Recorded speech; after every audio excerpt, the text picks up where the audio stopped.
Happy Friday, everyone. Friday is here. So I just thought I would hop on here and do a special Diva Disturb live. I know a lot of my people on the West Coast, or a lot of my homies on the West Coast are not available because, well, God damn it.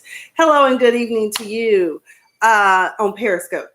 And good evening to my people on YouTube. If this is your first time on my YouTube channel, please be sure to click that subscribe button and subscribe because, well, you know, it's a new year and you're going to need some excitement in your life, perhaps because it's 2020.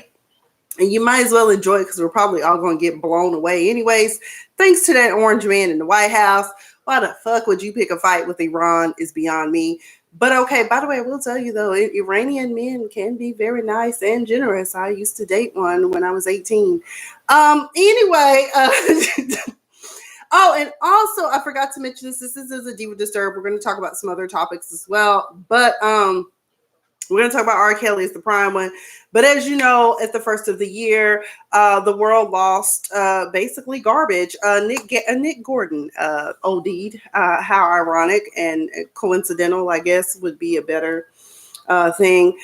Nick Gordon is dead. I feel no empathy. I say good riddance because to this day, my theory on Mr. Nick Gordon is that him and perhaps even Bobby Christina may have even conspired to kill Whitney, and perhaps Bobby Christina feel guilty, and then he decided to drown her in the bathtub, but set it up to look like she was on drugs, you know, had OD'd on some drugs he, of course, had provided.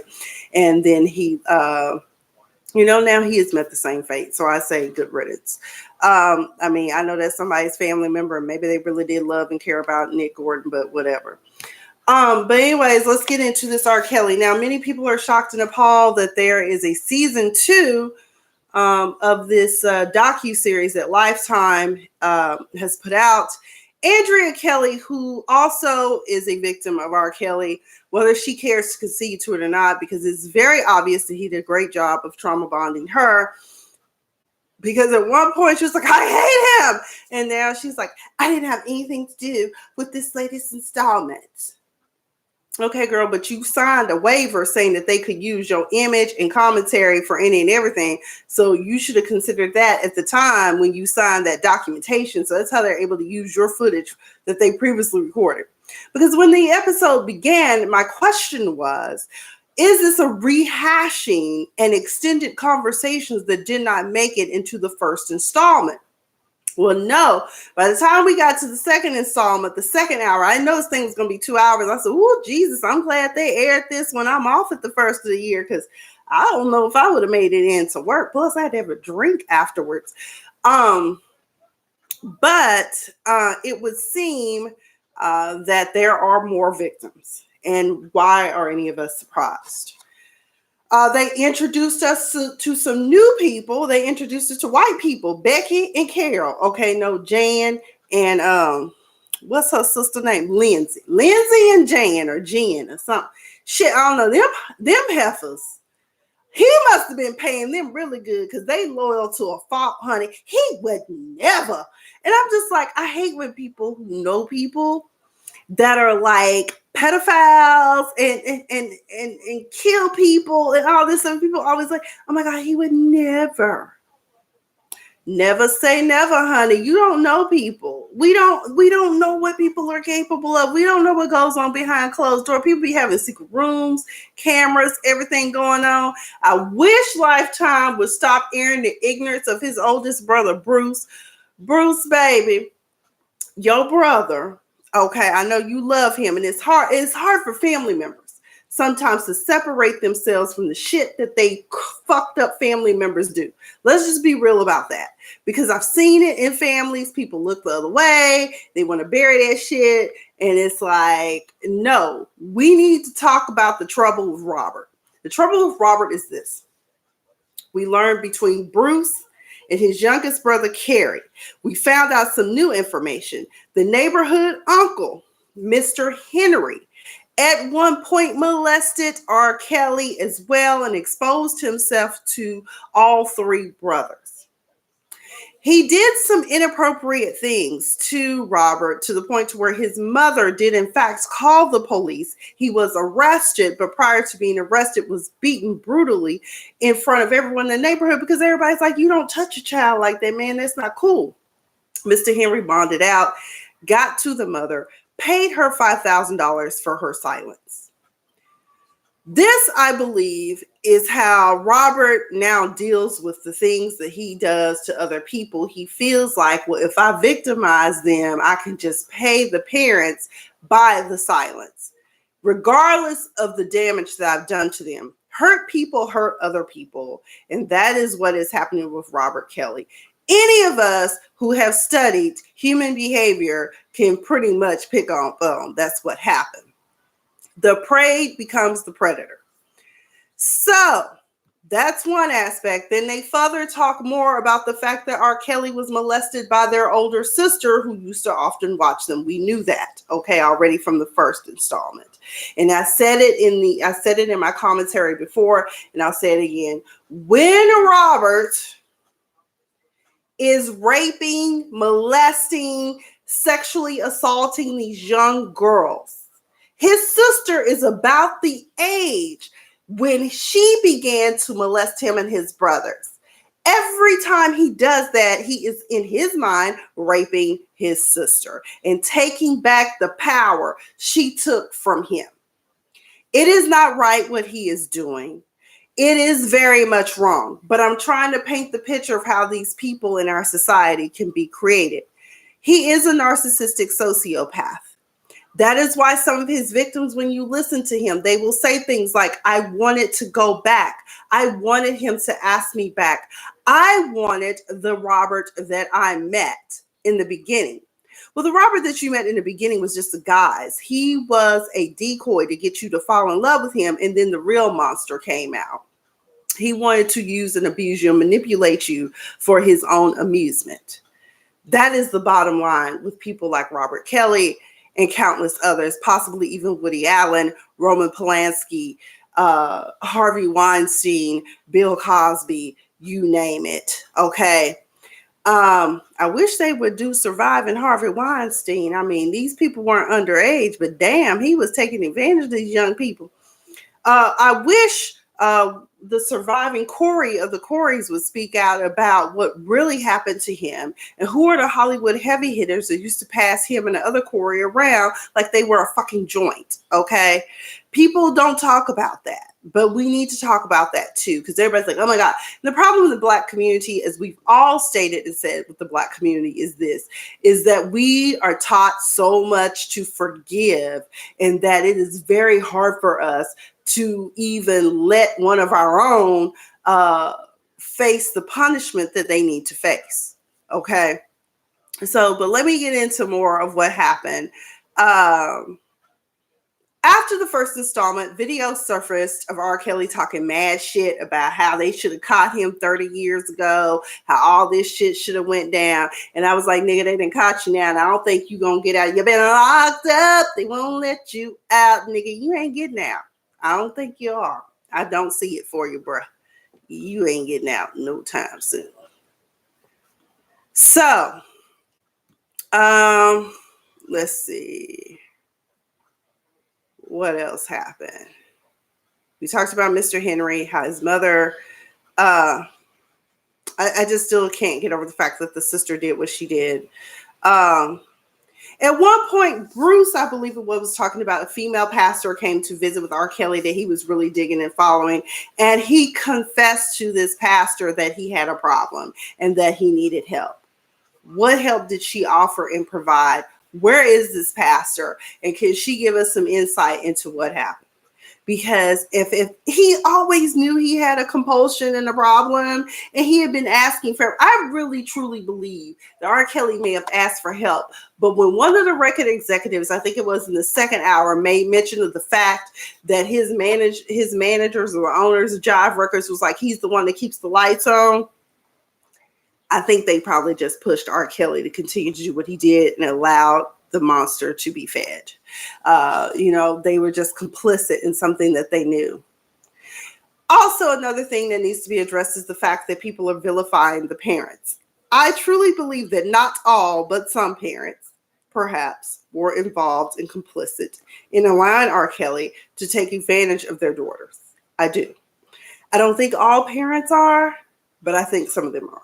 Because there can be no doubt that in the 21st century, you should not have knowledge of the fact that R. Kelly faced prosecution for a notorious video that has been passed around the world time and time again, sold on the black market, of him having sex with a young girl and pissing on her. How can you say that you did not know? And how is it possible that you could even send your daughter to work with this man? There are plenty of other people in the music industry that probably could have worked with your daughter. There are too many opportunities on YouTube, Instagram, Facebook, and everywhere else for your children not to be given a platform that does not require them to intermingle and intermix with a pedophile. And honestly, how many proteges have you seen come out of R. Kelly's camp besides Sparkle, Aaliyah? That's a travesty. And what's the girls? Changing Faces. Those are the only females that come to mind to me. And I noticed they have not interviewed the girls from Changing Faces. I really would want to know what they have to say. And I know he worked with Kelly Price, but he wasn't going to do nothing to her. And I'm trying to think who else. But it's just really, really sad if it's true that certain parents were complicit in feeding the monster. Now, Faith Rogers is one of his victims, and they focused on her a lot in this particular segment. Faith is the one who filed a lawsuit against R. Kelly for giving her a sexually transmitted disease. She is a PK. She lied to her parents. She's saying she feels guilty this day for lying to them about what it was that was going on with her and R. Kelly. She is also a client of Gloria Allred. When has Gloria Allred ever gone to a courtroom and really just defended, presented a case, litigated a case? That's the word I'm looking for, litigated a case. But okay. Anyway, after Faith came forward and sued, she started to receive threatening letters. They allege they came from R. Kelly, but we all know that that's virtually impossible because R. Kelly is illiterate and someone has to write his stuff. I get it. You don't want to face the fact that you did some fucked up shit. And honestly, y'all, I could be wrong, but I honestly don't think that R. Kelly did that shit. What I think happened is that R. Kelly's people made a unilateral decision to send out letters and threaten people and send people out to threaten his accusers like Faith and countless others, Javonta, all of them. I mean, it's just really sad. But I don't think he wrote the letters, y'all. We all agree that he is illiterate, right? So they say. I think by now, after 30 years of being in the industry, that he would know something, but okay. Fanatics are real. Their love of R. Kelly is like that of old girl on Fatal Attraction. Oh, Dad, I will not be ignored. Okay. The premiere night for this, they had a private screening. All of the victims and people supporting this project are gathered in a theater, and the owner comes out and tells them, everybody got to leave because y'all got a gun threat. Why would y'all all get up and leave out the theater if somebody got a gun threat? That's the perfect time to have everyone come out and the sniper stand out and pick all of y'all off. Wait until the cops get there and then clear the building. But safely, everyone made it out. And that is when Faith Rogers was faced with an accuser. The mother was confronted by someone in the hotel lobby, she alleges, and they ended up at Applebee's. And the Applebee's security and the management had to be there for Faith. Faith, this is how I know she was an easy mark for R. Kelly, because she was saying, well, she told me that she had video footage of me and I was just going to go outside and get it and meet her at the car in the van. No, you don't go outside. She gonna clock you in the head and you might have ended up dead. These people are crazy. They real, they ruthless. They support pedophilia. They do. And they support people who prey on young girls and who trap them. I mean, no, Faith, just anyway. Girl, they were gonna kidnap you. People are also surprised about the people in the R. Kelly camp who saw a lot of things but did nothing. He was feeding them and they all wanted to eat. It's the same thing with Whitney Houston. Everyone knew Whitney had a drug problem. No one was brave enough to step up and really try to get her some help except for the bodyguard. And look what happened to him. He got fired. Everybody want to eat. And all of y'all who are upset about people who speak out against R. Kelly or the people who are sitting there in front of the cameras telling their stories about what happened to them, do you honestly think that all of these women sat around and decided, hey, let's all get together and make a documentary and make up lies about R. Kelly so we can all be vilified and be threatened, within an inch of our lives? Yeah, that'll be good. Y'all are going to end up in the jail cell next to him if you continue threatening people for telling their truth. Okay. Then the documentary got interesting in part 1 of season 2. They introduced us to Jen Emmerich and her sister Lindsay Dunn. Tweedledee and Tweedledum is who they introduced us to. Honey, they done brought Becky out here talking about the women in the docuseries are exactly the women that R. Kelly would want. But they're all just mad because they did not get the limelight. Seriously. And I don't remember which one said it, but it was one of the white girls. One was a manager and one was something else. I don't know, but they a hot mess. And then another one said, like so many say every time we talk about sexual assault victims, well, if you were sexually assaulted, why didn't you just go to the police, to the hospital, get a rape kit, all of that? And like, if only it was that easy for some people. First of all, some people are shocked and appalled shit even happened to them. Some people, when they are being twisted by a narcissistic sociopath, it's not until they get out of it and are able to get clarity that they realize that some fucked up shit happened to them while they were in this so-called relationship. But until it happens to you, Lindsay or Jen, you won't understand. Now, I will say this. I also ponder that too. But I know that the criminal justice system can be very unkind. Look at Asante McGee, one of the survivors. She has a criminal record. Who's going to believe him? And, especially if it has something to do with prostitution or something like that. I don't know what the extent of Asante's criminal background is, or are they a ton of misdemeanors, or are there some felonies in there?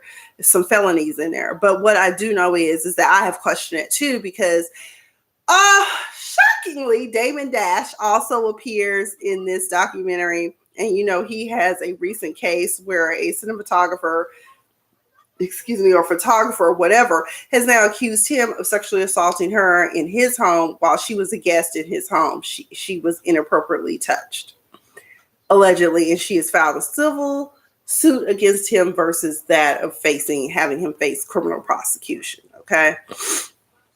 So that's what's going on there. But he's on there. Again, these are alleged. They say another one has come out against Damon Dash now too. As y'all know, Damon Dash, at the time of Aaliyah's death, that was Aaliyah's boyfriend. Now, someone on Twitter made the statement that Rachel Roy was pregnant with his daughter at the time when they were messing around. I was like, even if she was pregnant, people break up even, while they are pregnant and move on. And sometimes people don't find out that some people are pregnant until after they done moved on with their lives. I'm just saying. I'm not trying to minimize if, in fact, Damon Dash did, in fact, hurt anyone, but okay.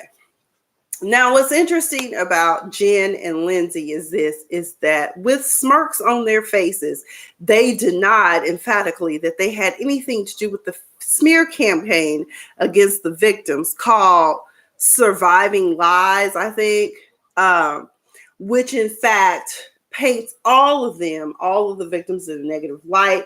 It provides pictures of these girls, videos, criminal records, all of that of these victims, anything that can be used to discredit their story.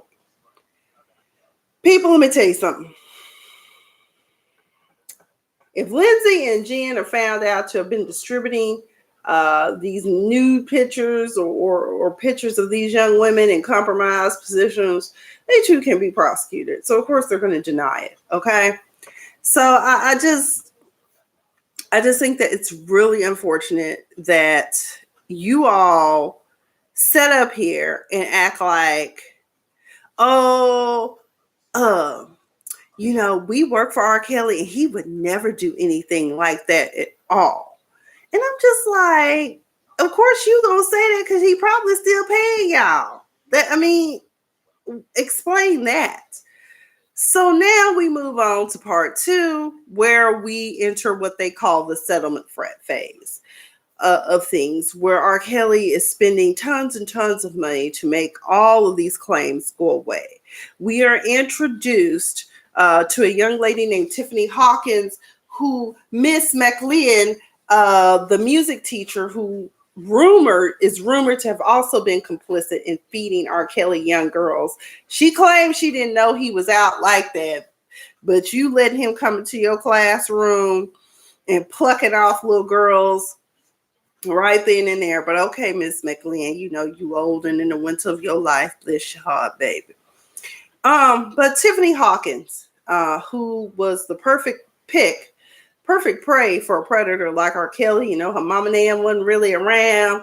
She came from a broken home or a dysfunctional home, and she wanted to be a singer. Miss McLean told her she sounded and looked like Whitney Houston, baby, and she just knew she was ready to be a star. So her and the other girl, I can't remember her name. Is that Javonta? That's the one that said in the first part that she saw R. Kelly having sex with Aaliyah when Aaliyah was like 15. Okay. Well, anyways, we meet Jim Pratt and Demetrius Smith again. Jim Pratt was like, I think, head of security, and Demetrius Smith was like the road manager or the manager or something. I can't remember what his status was in R. Kelly's organization. And both emphatically deny ever knowing anything. And I'm just like, how could you think that it was normal for a grown-ass man to have teenage girls around him like that 24/7 in the studio? And he's got all these little bedrooms set up. I mean, how did you think that that was not normal? You knew something was wrong, but you all just didn't say anything because what? You got to eat. So miss me on that. Tiffany did not realize that her and her other friend were the cable girls. They were hooking R. Kelly up with young girls. The one girl, she was like, every time they got together, they had sex.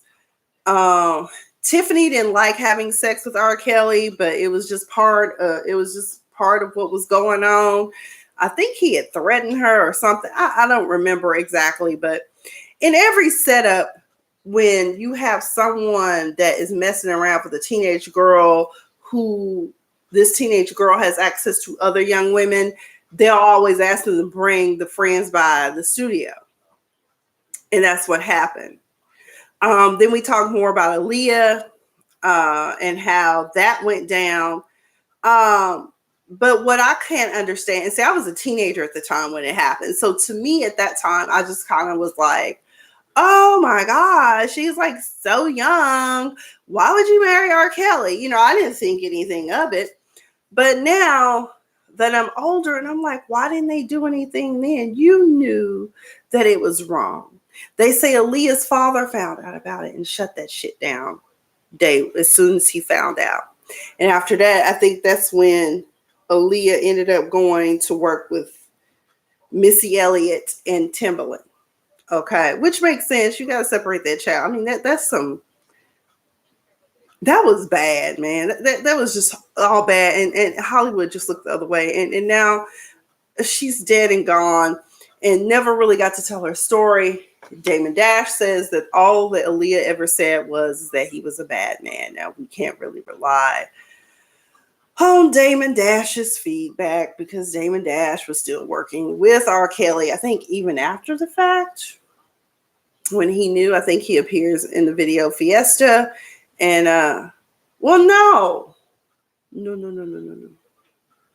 When did I go to law school? I think Aaliyah died in August of what, 2000?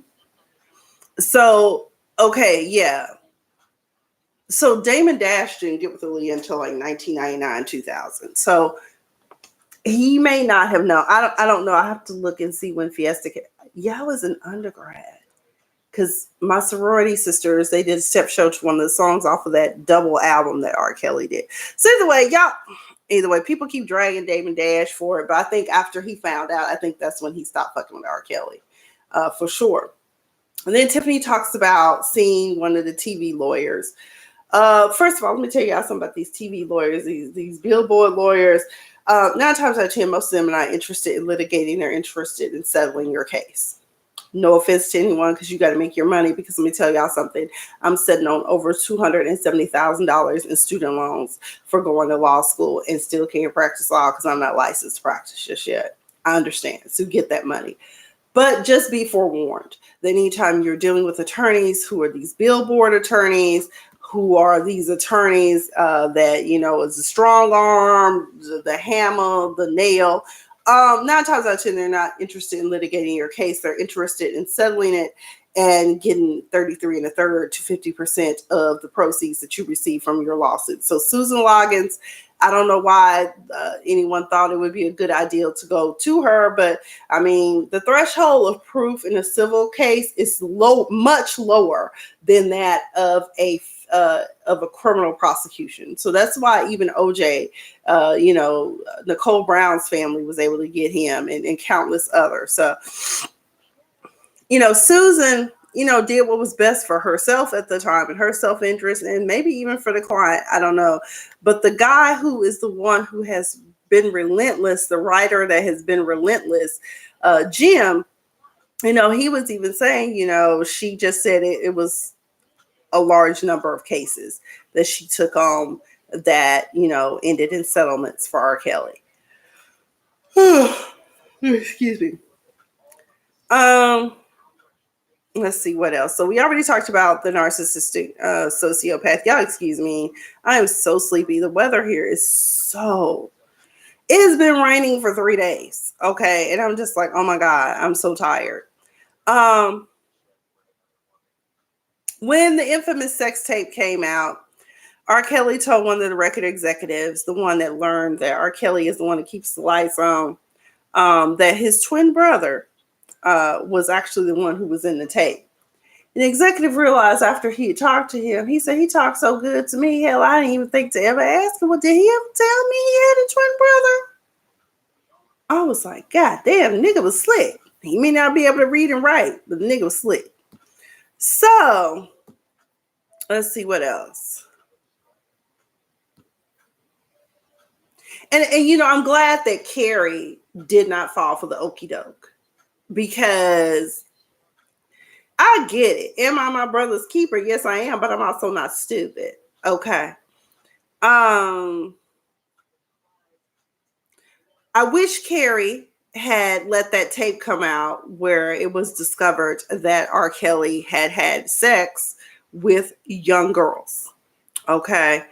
I wish that had come out. And these were young 13-year-old white girls. Okay. Not to mention, something else that was ill-fated in all of this is the fact that when the arrest warrant was issued, R. Kelly was in Florida. And we all know that when he went to Florida, that was when he had taken Andrea. And I think at that time she was pregnant and there was a child already there, to Florida to hide out. And when the authorities came in to arrest him, they also confiscated a video camera that had him having sex with a minor and another grown woman. But the judge kicked it out because technically it would have been fruit of the poisonous tree. It wasn't within the confines of the warrant, but it could have been argued that, I forgot the terms because it's been so long since I've had Crim Pro. But the bottom line is, if it's open and out there, they could take it. But unfortunately, I don't know if the tank could be removed with that argument. But that's what happened. It's really called the fruit of the poisonous tree. The Constitution does a lot of protecting of its own, of even criminals. So we have to move strategically with it. Lindsay Perryman Dunn, one of the white women featured in this particular portion, stated that she saw the tape and she felt like it was two consenting people. Now, notice when she said this, she did not say two consenting adults. She said two consenting people. Most people would say two consenting adults. What you saw was a grown-ass motherfucking man and a child. And the child was engaged in probably a sexual act she was confused about and didn't even really know what the hell was going on. So I'm going to need for you, what's her name, Jen? I keep getting them confused. Lindsay, to get off your high horse and recognize and realize that shit is foul. I think it was Lindsay or Jen. I can't remember which dumbass woman it was, sister it was. Then on top of that, the soundboard dude said that he had two women living in the garage. You thought that was normal, dude? Like, two women living in a garage, and it's not a converted garage. This is like probably a garage where he actually parked his cars. White people were ignoring this shit. They didn't care. They were like, we gonna eat too.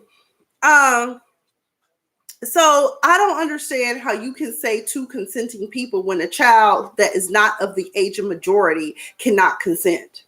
You can't even sign a contract at 15, 16 years old. It's void. Okay. On arrival. It doesn't matter. Then Bruce. Please, y'all, stop talking to Bruce. Let's just cut him out the rest of the document. Bruce said, they asked him, do you think that the women knew that they were being recorded at the time or had knowledge of it? And he was like, I think, I don't think that they, what did he say? Or I forget. Basically, the bottom line is Bruce was saying that he didn't think that his brother would record somebody without their knowledge.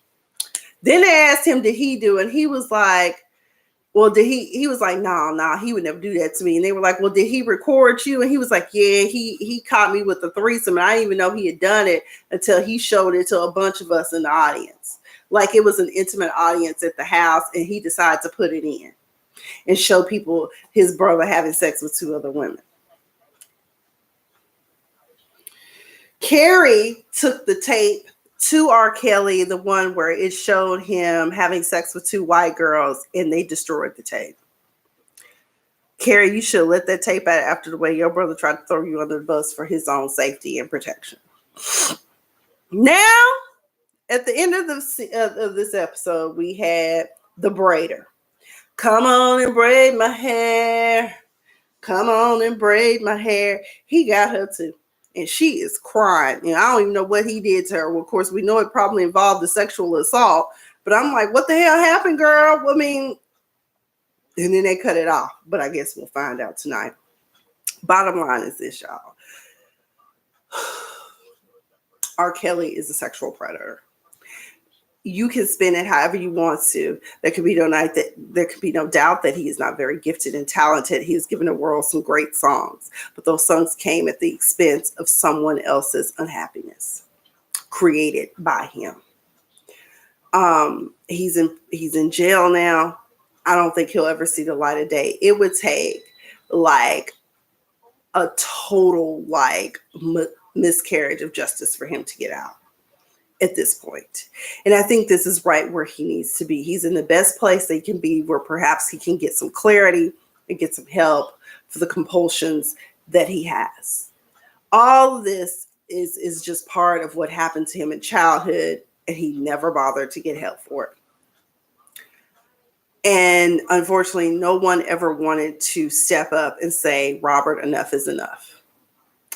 And when his brother Kerry was talking in the video about how he kind of split his personality, and there's Robert and there's R. Kelly. Hey, Cheryl, I didn't even know you were commenting. What is Bruce in jail for? Bruce is in jail, I think, for possession of drugs or something. It's a drug case. I know that much. Everyone does need to go to jail that was complicit in what happened, I think. Because technically, when minors are involved, you can be prosecuted for neglect, child endangerment, you name it. but it's most unfortunate that these young women were violated by a grown-ass man who knew he had a problem and asked time and time again for help, and everyone looked the other way. Y'all know he didn't have the wherewithal to go get help himself properly, right? I mean, he just didn't. He was broken himself. So the Christian thing to do is to pray for R. Kelly. That's the Christian thing to do. But in reality, he deserves to be prosecuted. He has to answer for his sins, either here on earth or in eternity. He'll have to answer for them. And I don't care how you spin it. You can be a fan. You can love him all you want to, but the man is wrong and he's foul. And he has destroyed a lot of lives. And I know some lives have been destroyed in families too. And families look the other way. They always do. He would never. Oh, no, he's just nice. Oh, my God, that girl is lying. Oh, my God, that little boy is lying. Not pastor. It happens in the church. It happens in the industry. Wherever there is opportunity. That's why Jeff Epstein is dead today. He was murdered because he knew too much. He knew where the bodies were buried. The reason why sex trafficking will probably never, ever go away is because it stinks up to the highest levels of government and corporate. That's why people do a little bit, save a couple of people, but for the most part, the beat goes on. I'm just telling y'all, and it's unfortunate. That's why I spoke earlier about the two Corys. I feel bad for the one. Corey Haim and Corey Feldman. I can't remember which one is still alive. But, one of the Corys died behind that. Okay, so child molestation is real. Hurt people, hurt others. I'm going to be watching part 3 of, I guess they're going to do 3 and 4 tonight. I'll be up. Y'all can catch me on Twitter at Afia the Diva. I will be live tweeting. It's always an interesting conversation on Twitter. So if you want to join it, you don't have to have a Twitter profile to see the public tweets because my account is set to be public. So anyways, that's all I've got. I got to take my pooch out and I'm going to make me a little drink, a little cocktail. Shout out to Uncle Nearest. If y'all don't know who Uncle Nearest is, y'all need to get y'all some of that good whiskey. Oh, God. You be feeling good. I made me a whiskey. No, I made an old fashioned today. I may make a whiskey sour tonight. That might help. But either way, that's all I've got. Talk to y'all later. I've been Miss Sophia the Diva. If this is your first time again on my YouTube, for those of you watching on YouTube, be sure to hit that subscribe button and thumbs up this video. Share it. Love you too, Cheryl. Oh, yeah. Oh, his songs, R. Kelly songs, tell his entire story. They kind of do. Oh, Lord.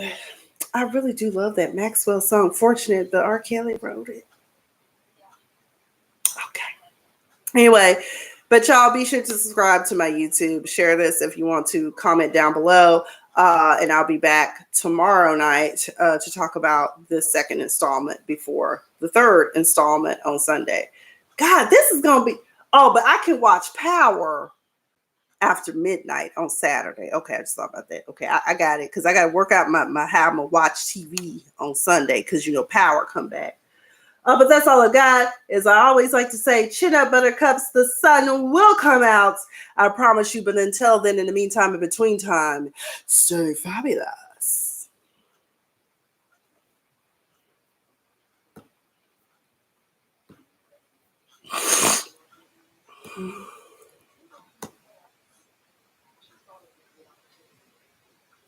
Hey, Teresa. Yes, it is. It is on. The second series is on, girl. It came on last night on Lifetime.